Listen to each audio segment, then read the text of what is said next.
Les télévisions communautaires autonomes du Québec, ce sont les télévisions les plus importantes parce qu'elles sont proches de la communauté.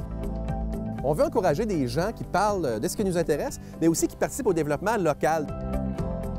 Mais c'est fini le temps là, où on allait lire une affaire qui a été écrite avant hier au bout du monde. Non! Si vous savez ce qui se passe chez vous, bien, ma télé préférée, c'est la télé autonome communautaire. C'est ici que ça se passe.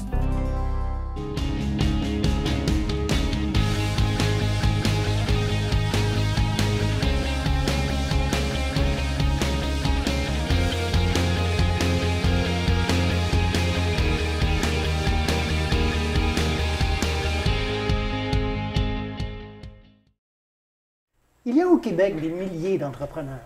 Ils sont un véritable moteur de l'économie et sont responsables d'environ 220 000 entreprises dans le secteur privé.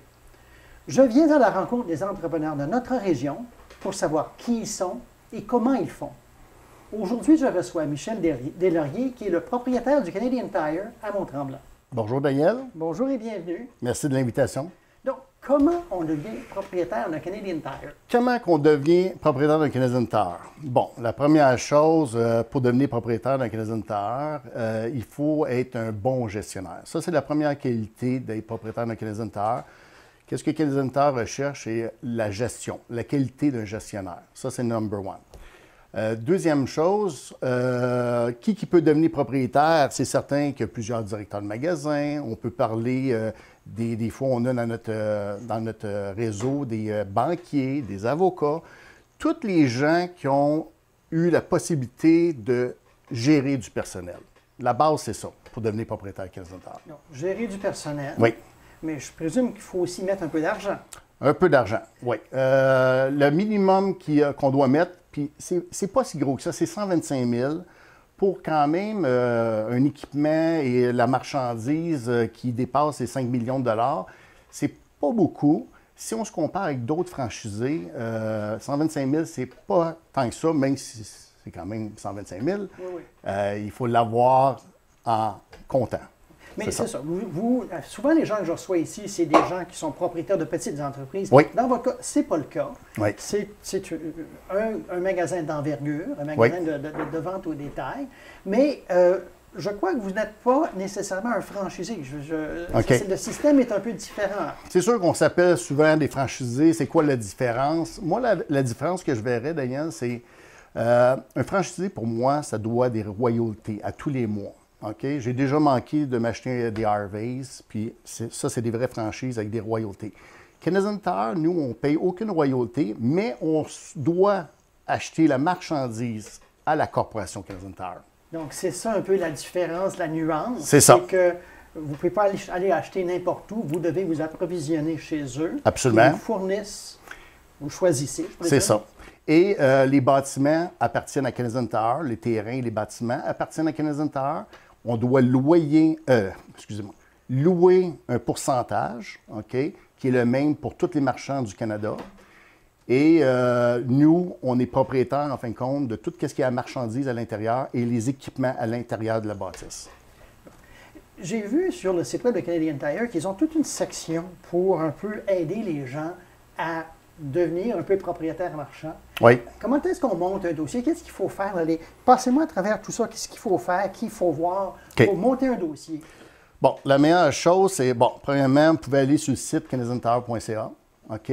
Vous allez dans carrière. Vous avez toutes les sortes de carrières que vous pouvez avoir chez Canadian Tire, dont devenir marchand propriétaire Canadian Tire. Et c'est une application qu'on doit faire. Et la première chose qu'on doit faire, c'est d'envoyer comme un CV, qu'est-ce qu'on a fait dans notre passé. Et ça, c'est scruté. Et vous êtes accepté ou pas à partir de là. Une fois que vous êtes accepté, là, on commence des entrevues. Une première entrevue téléphonique qui dure peut-être 1 heure de temps.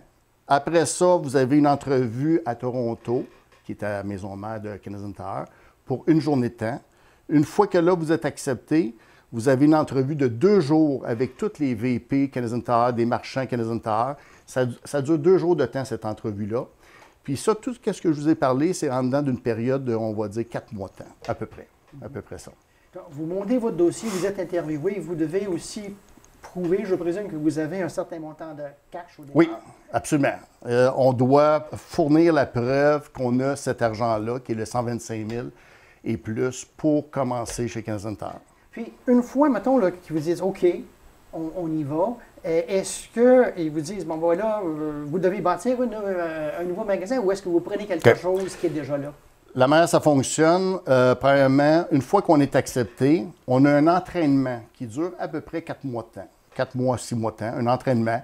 Même si, comme moi, j'étais un ancien directeur, j'ai fait quand même l'entraînement. C'est sûr que c'était plus facile pour moi en étant un ancien directeur de Canadian Tire. Mais les gens qui viennent de l'extérieur de Canadian Tire, c'est un entraînement qui est très important pour eux.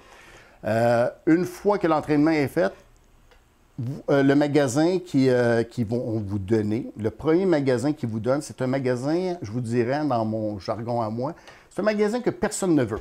Ça, c'est un premier magasin. Puis, vous devez l'accepter. Vous ne pouvez pas le refuser, le premier magasin. OK?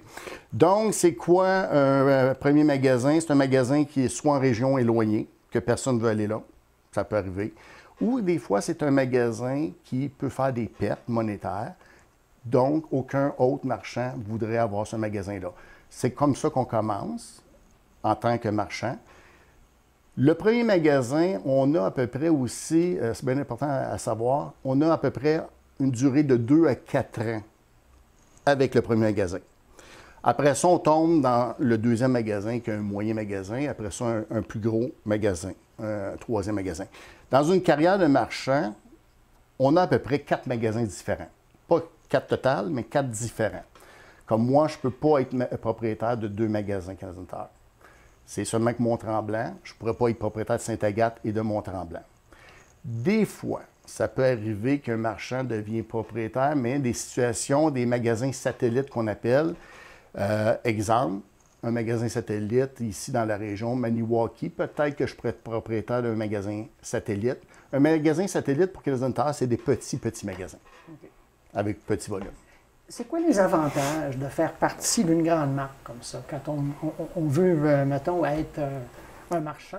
OK. C'est quoi les avantages? Le premier avantage, je me rappellerai toujours, moi, quand j'ai rentré chez Canadian Tire, j'avais mon 125 000 et mon investissement, moi, mon premier magasin, c'était à Rivière-des-Prairies. Et c'est un investissement que je devais faire environ de 6 millions de dollars.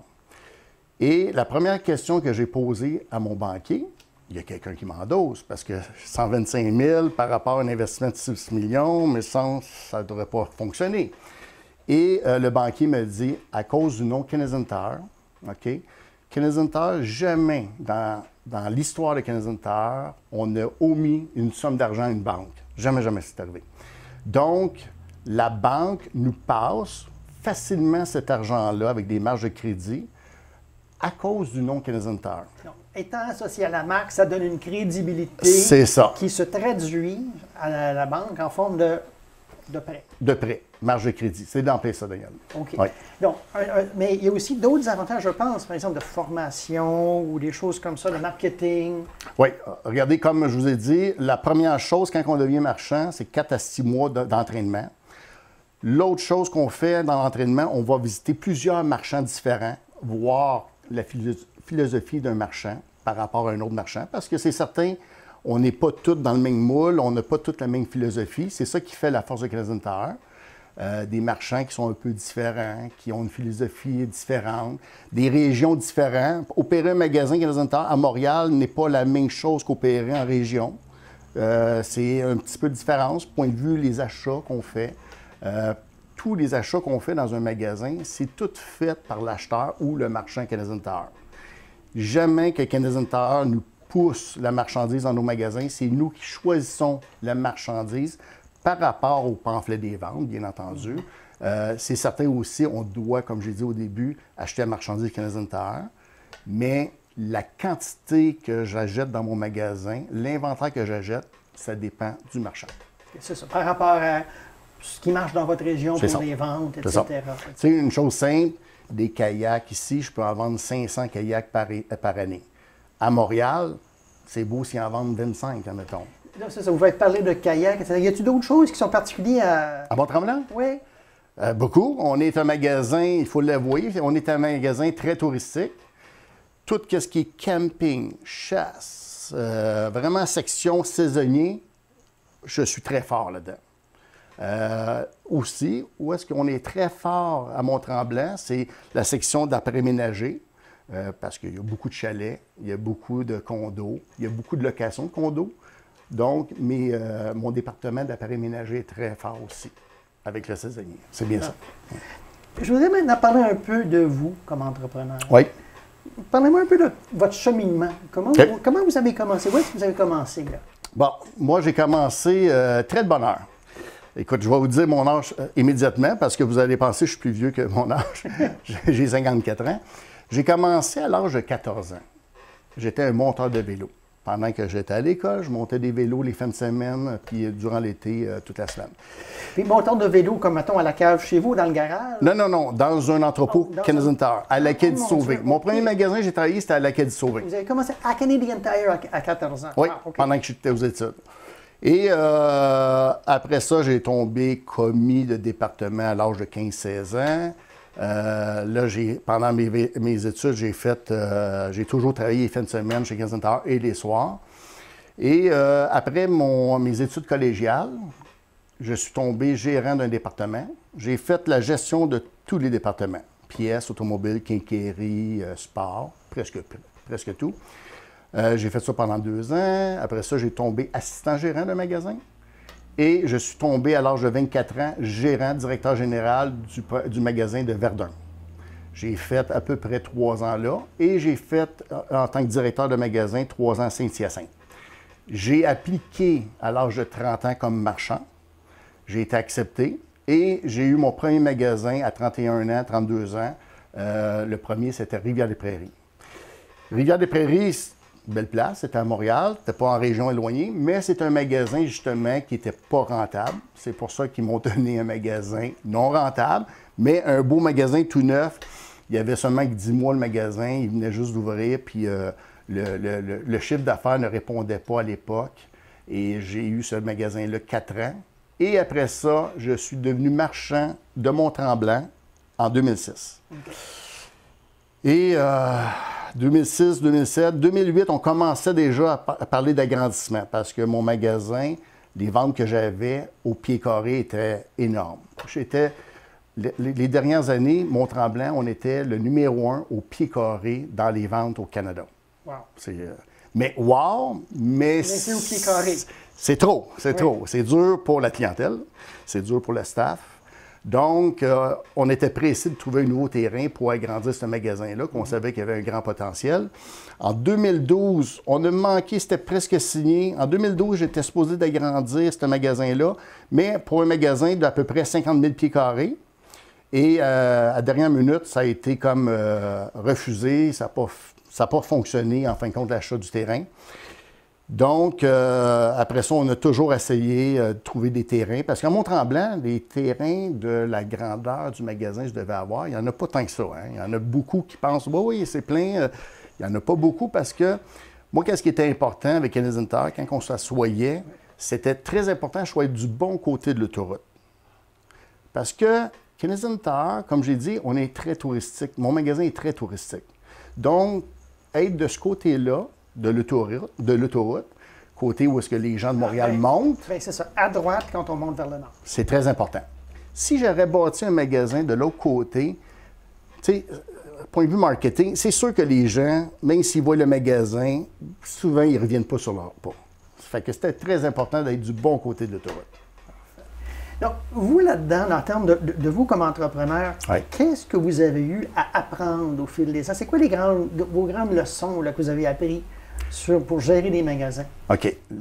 La chose la plus difficile à apprendre, mais pas à apprendre, il faut que tu l'ailles en dedans de toi, c'est la gestion du personnel. Parce que acheter du stock, opérer un magasin, ça devient assez facile. OK? C'est technique.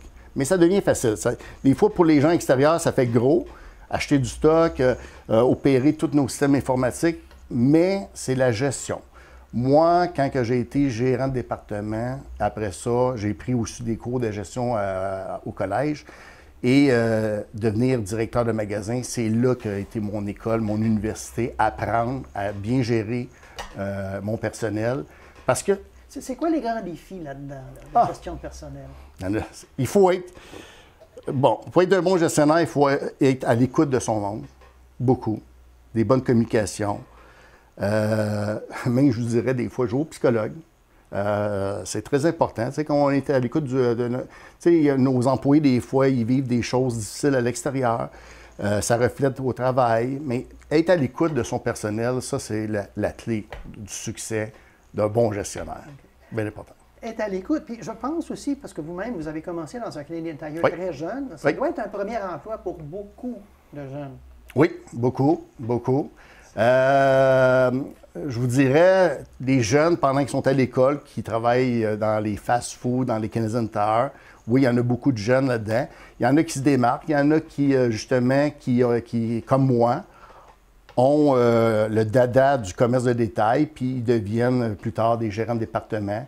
Et moi, c'est bien important de leur expliquer comment j'ai fait. J'ai travaillé très fort pour devenir propriétaire de marchand Canadian Tire. C'est beaucoup d'heures et c'est des heures qu'on ne doit pas calculer. Tu sais, moi, là, je me rappelle quand j'étais directeur de magasin, je pouvais faire 60, 70 heures par semaine, mais j'aimais ça. J'aimais ça, je ne calculais jamais. Mais pour mettre la barre aussi haute que ça, il faut mettre la barre aussi haute que ça pour devenir justement entrepreneur. Parce que les gens... Je vous dirais, les gens qui veulent devenir entrepreneurs puis qui se disent, bon, à 40 heures semaine, je vais le faire, moi, j'y crois pas, honnêtement, j'y crois pas. En fait, vous soulevez un bon point, parce que c'est un peu la passion personnelle. Beaucoup de passion.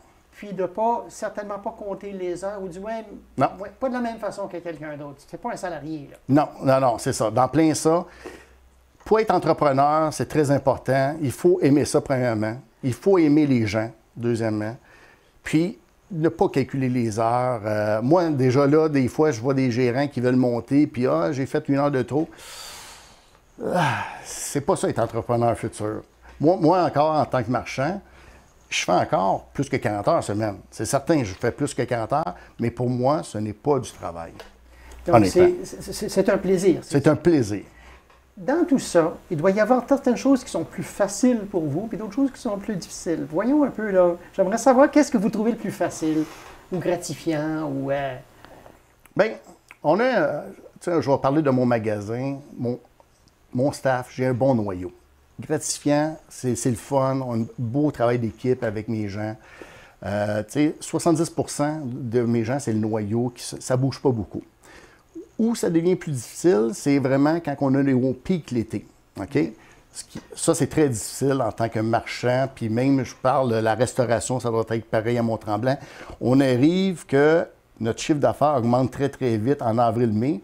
Nos étudiants n'ont pas fini l'école.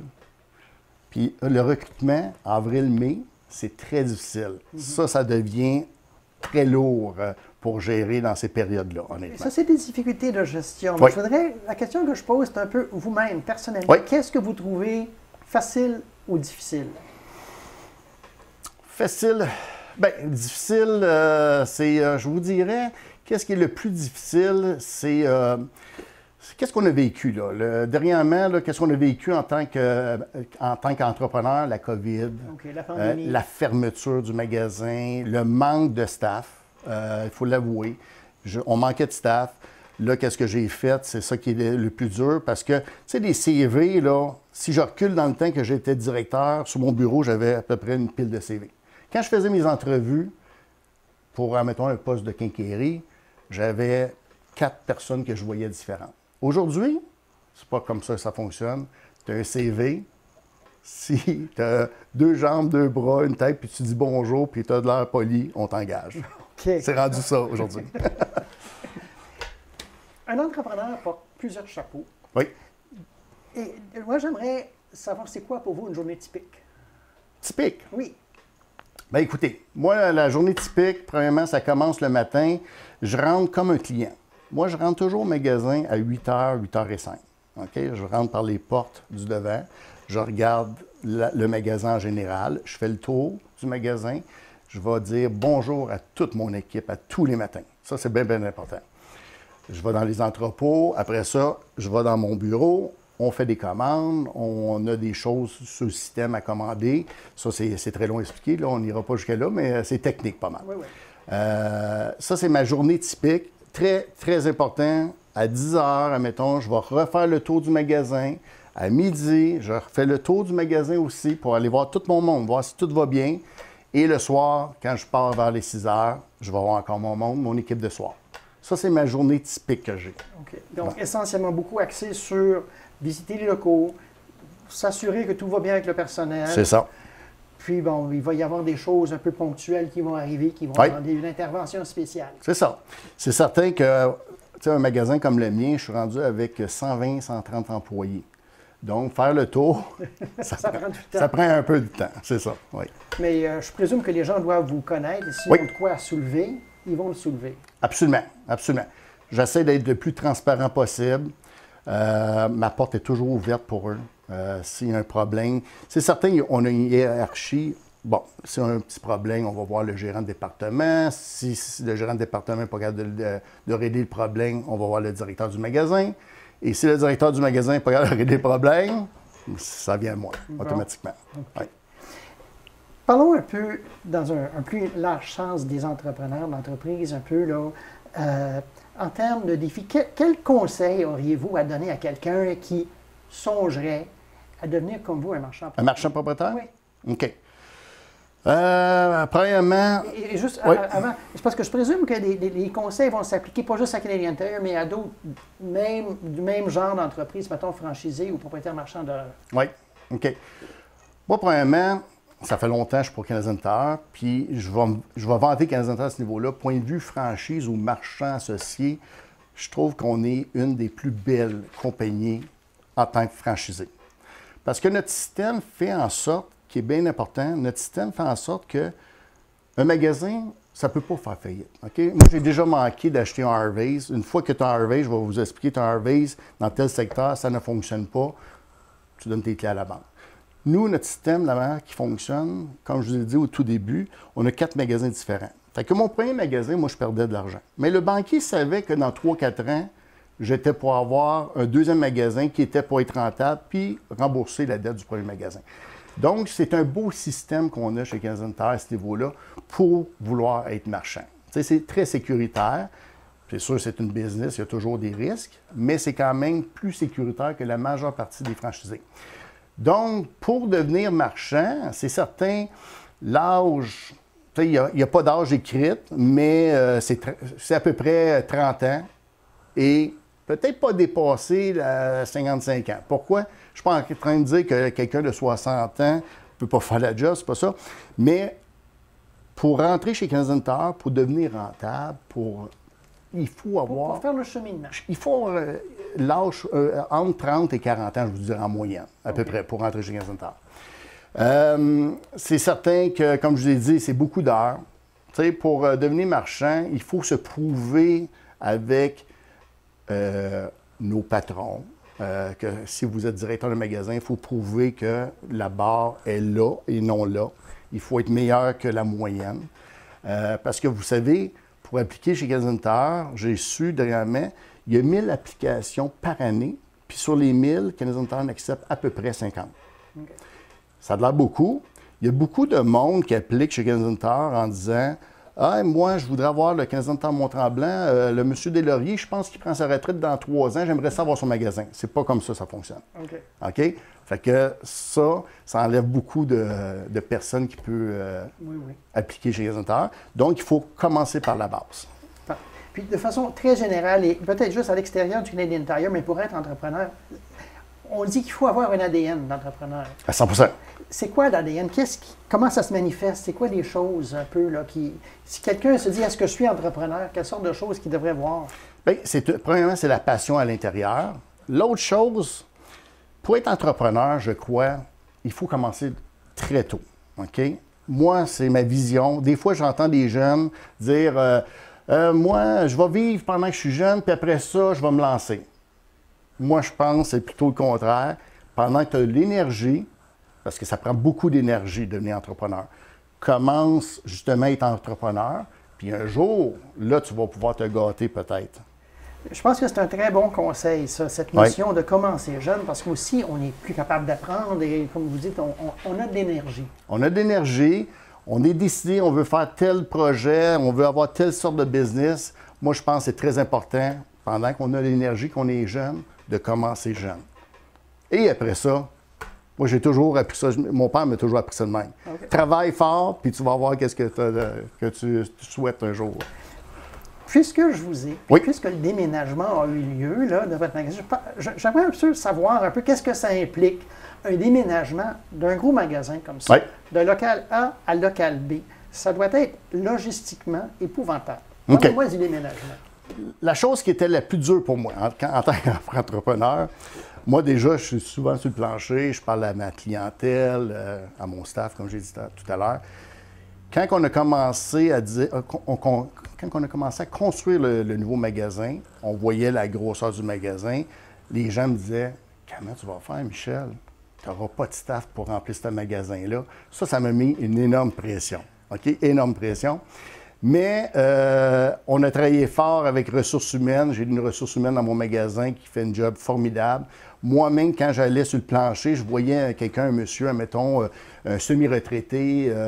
Souvent, j'allais le voir. « Hey, qu'est-ce que tu veux faire pendant 3 mois de temps, toi? » Rien. Ça tente-tu de venir remplir mon magasin? Mais j'ai trouvé des semi-retraités. J'en ai trouvé à peu près entre 25 et 30. OK? Juste pour le remplissage du magasin qui a duré 3 mois de temps. Ça, c'était la plus grosse job, le plus gros stress que j'avais. Le reste, le déménagement... Juste revenir un peu sur cette notion de remplissage, parce qu'évidemment, on n'y pense pas nécessairement, mais le magasin est bâti. Là, il faut remplir. C'est ça. Tout ça, ça ne se fait pas, on ne déménage pas au cours d'une fin de semaine. Non. Là. Moi, regardez, la manière qu'on a faite, c'est que le magasin, une fois qu'il a été merchandisé, qu'on dit, là, la marchandise, elle rentrait. Je recevais une full van à tous les jours. Ce qui veut dire que j'ai commandé pour à peu près 11 millions de dollars pour remplir le nouveau magasin. OK? Une fois que le nouveau magasin était prêt, ça nous a pris 3 mois à faire cette chose-là. 3 mois de temps, on a rempli le nouveau magasin avec tout du nouveau produit Canadian Tire. Là, après, notre vieux magasin, j'ai engagé une équipe pour déménager tout le stock. Fait que oui, ça a été beaucoup d'ouvrage. On a fini de déménager le vieux magasin au mois d'août passé. Donc, ça m'a pris déménager le vieux magasin mai, juin, juillet, août. Ça nous a pris 4 mois à déménager le vieux magasin. Donc, essentiellement, tout ce qui était dans le nouveau magasin, c'était du nouveau stock. Tout est neuf.